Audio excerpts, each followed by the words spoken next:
நிறைய பேருக்கு ஸ்டாக்ஸா மியூச்சுவல் ஃபண்டா எதுல இன்வெஸ்ட் பண்ணினா பெட்டரா இருக்கும்னு கன்ஃபியூஷன் இருக்கும் இல்லையா?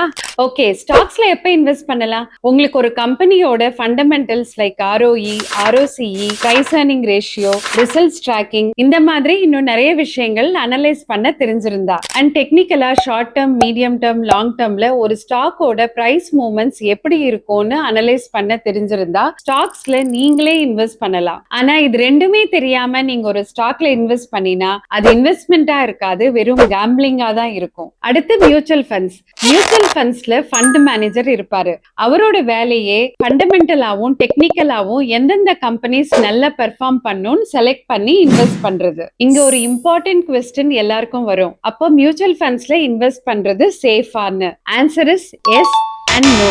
ஏன்னா இந்தியால நியர்லி 2000 மியூச்சுவல் ஃபண்ட் ஸ்கீம்ஸ் இருக்கு.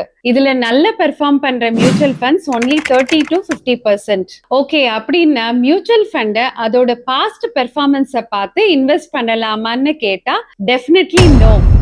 ஏன்னா மியூச்சுவல் ஃபண்ட்ஸ் எப்பவுமே ஒரே மாதிரி பெர்ஃபார்ம் பண்ணாது. அப்படின்னா ஃபியூச்சர்ல பெர்ஃபார்ம் பண்ணக்கூடிய மியூச்சுவல் ஃபண்ட்ஸை எப்படி செலக்ட் பண்றது? அதுக்கு தான் உங்களுக்கு ஒரு நல்ல மென்டர் அவசியம். ஸோ நாளைக்கு மேட்ச்ல மியூச்சுவல் ஃபண்ட் செலெக்ஷன்ல என்னென்ன இம்பார்ட்டன்ட் கிரைட்டீரியாஸ் இருக்கு அண்ட் ஒரு நல்ல மென்டரா குருதத்வா வெல்த் உங்களோட ஃபினான்ஷியல் ஜேர்னில எப்படி சப்போர்ட்டிவா இருப்பாங்க, இதெல்லாம் பார்க்கலாம். ஸோ சேனலை கண்டிப்பா ஃபாலோ பண்ணுங்க.